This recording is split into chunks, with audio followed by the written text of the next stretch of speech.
Is it worth the risk? Well, if a particular line of research is promising and is also ethical, I think it can be pursued in such a fashion that unanticipated risks can be minimized.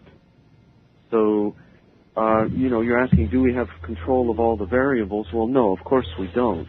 But there is a way that science goes forward by hypothesis testing, by kind of a very gradual step-by-step process of verification. And I think that is generally how science has made the kinds of remarkable progress that we have seen, over the past few centuries. So I think the method itself is a reasonable one, and it's only, in rare instances, if it's done with the kind of haste and without a respect for the method itself, that unanticipated consequences, are going to come in some kind of a very large way.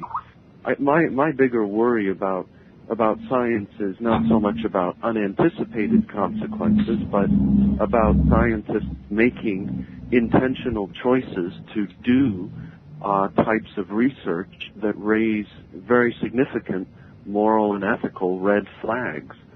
That kind of science is damaging, and we can know it is damaging ahead of time by reflecting on the ethics. So the unanticipated consequences, in rare instances do occur, but I don't see them as perhaps something as major as Stephen King perhaps does.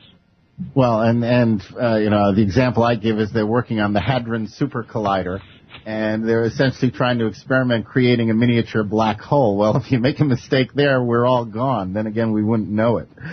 Well, that's true. I mean, and originally when they were making the decision to detonate the first atomic bomb, there was some question in the minds of some of the physicists whether you could possibly superheat the location of the atmosphere around the bomb and cause a kind of chain reaction that would continue and would consume the entire atmosphere of the planet. There was, hypothetical kind of wonder about that in the minds of some people. But, the scientists, assuming that the detonation of that bomb would behave like the detonation of most other bombs in the sense that the energy would dissipate over time and over space, was a reasonable assumption. So I think usually it's possible to to address these kinds of concerns in a reasonable fashion. Dr. Hughes, same question. Is it worth the risk that we're looking into fields that we honest to God really don't know about? I mean, we know certain things about cloning, but we don't really know the multi-generational ramifications of clones and clones and clones. And clones may be producing more through, reproduction. We don't know what genetic manipulation will do long term. Is it worth the risk that we're taking in this area of the unknown? Well, if we want to do things that we're absolutely certain will have no unintended consequences, then we can't do anything. So basically the formula that says don't do anything unless you know all the consequences is a formula that says don't do anything. If we have a more prudential standard that says we're going to try to anticipate as much as we possibly can and then move forward, then I think we can move forward, and I think the father put it quite well. I think the history of science is that we've increasingly developed a set of standards, for instance, with drugs and medicines, to try to figure out how to move forward in a relatively safe way. Now, your example of cloning, I think, is actually quite a red herring. Cloning will never be a popular technology. Very few parents will ever avail themselves of it, even if it were safe and universally accessible. And so I think the long-term population consequences of cloning are extremely low. I think one of the things that people have to keep in mind when they speculate about future consequences is that it's, for instance, the movie Gattaca says, well, if we had a future in which there was genetic selection, then somebody who was born with a genetic defect would live a life of unremitting horror.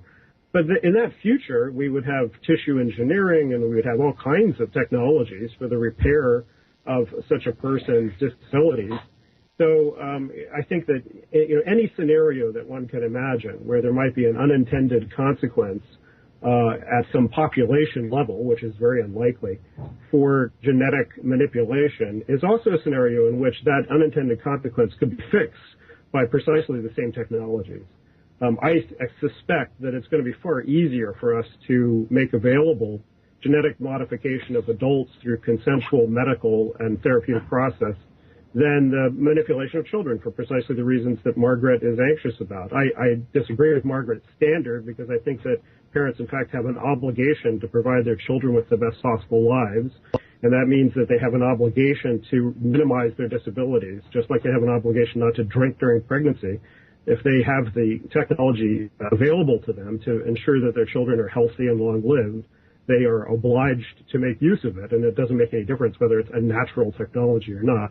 But at any rate, I don't think that these long-term speculations about highly hypothetical and sometimes fictional examples really is very helpful. And we have a caller. We have Tom calling in. And Tom, you are on the air with Professor Margaret Somerville, Dr. James Hughes, and Father Tad Paholczyk. Okay, thanks, Brent. Stem cell research doesn't always necessarily have to have anything to do with embryos, do they? No. No, okay. No, it could be adult therapeutic stem cell tissue engineering, which I don't think the father or Margaret have much of a problem with. No, that's fine, yeah. Tom, was that it?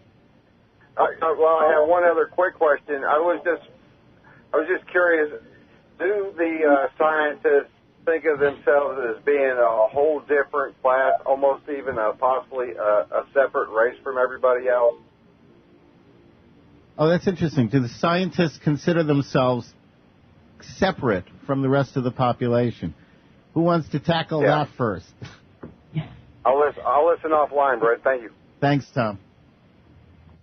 Yeah, well, I don't think...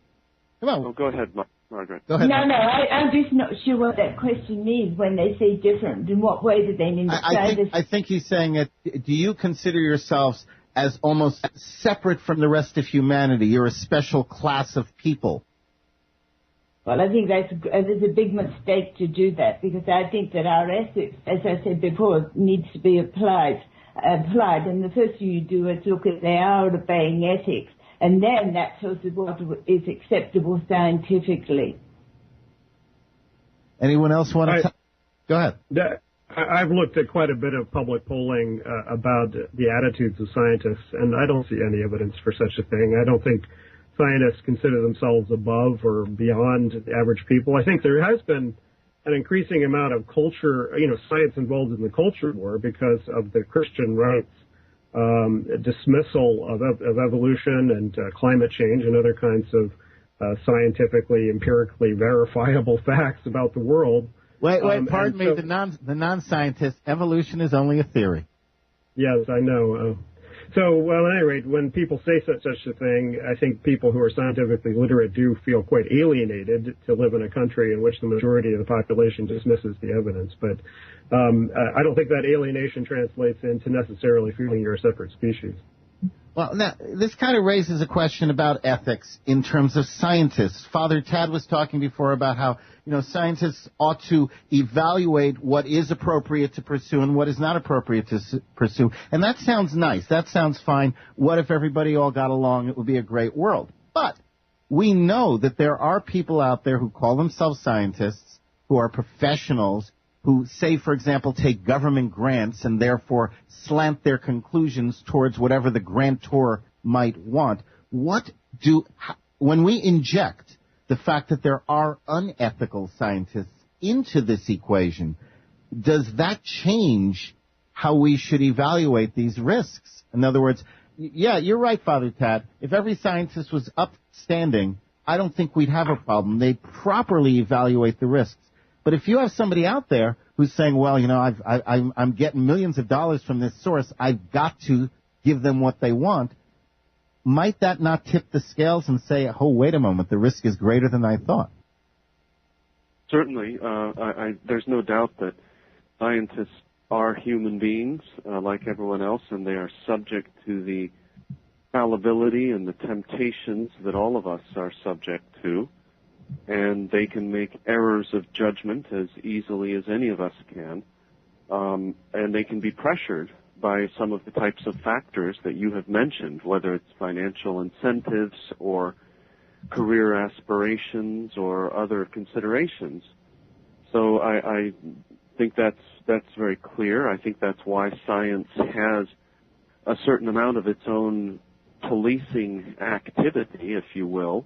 When you write a paper in science, you have peer review because you can't simply trust everything that is submitted.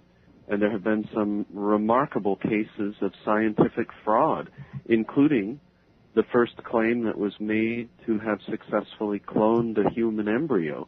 That was done by a Korean researcher, and he published in one of the most famous publications, and it had been reviewed, but it came out afterwards that all of his work was fraudulent. It was simply made up out of thin air, and it had to be retracted completely. So these kinds of things do happen. They are part of the landscape of the way that science moves forward. Science moves forward sometimes in impressive steps, but at other times there are these backward motions and corrective aspects that are part of the process of making ultimately progress forward. Professor, go ahead. Every profession has risks where they can abuse their powers and do unethical things. I mean, priests need to be held accountable. Professors need to be held accountable. Scientists. But when I look at the amount of tangible harm in the world that's created by different professions, I'm far more concerned about bankers than I am about scientists. Yes, but then again, if it's the bankers who are out there bribing the scientists, in the end, I agree with you. The bankers are really the problem for all of us.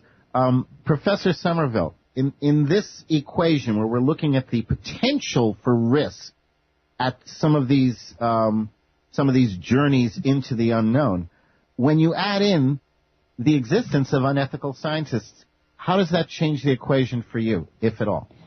Well, I think we have to, institute controlling those scientists so they can't act unethically. And the other thing is that we don't all agree about what's ethical and what is not ethical. That's another problem. I mean, for instance, some people, and I'm in this position, I think it's wrong to experiment on human embryos, but then some people say, no, that's acceptable. So there's quite a lot of disagreement at the base of this about what is ethical and what is not ethical. I think it's wrong to redesign an embryo. For instance, there's a conversation, sort of, should we modify the embryo's genetic inheritance so that they become fearless, so that they can be fearless soldiers? I think that's wrong. So I think we've got to be very careful what we do with the new science in terms of creating people artificially.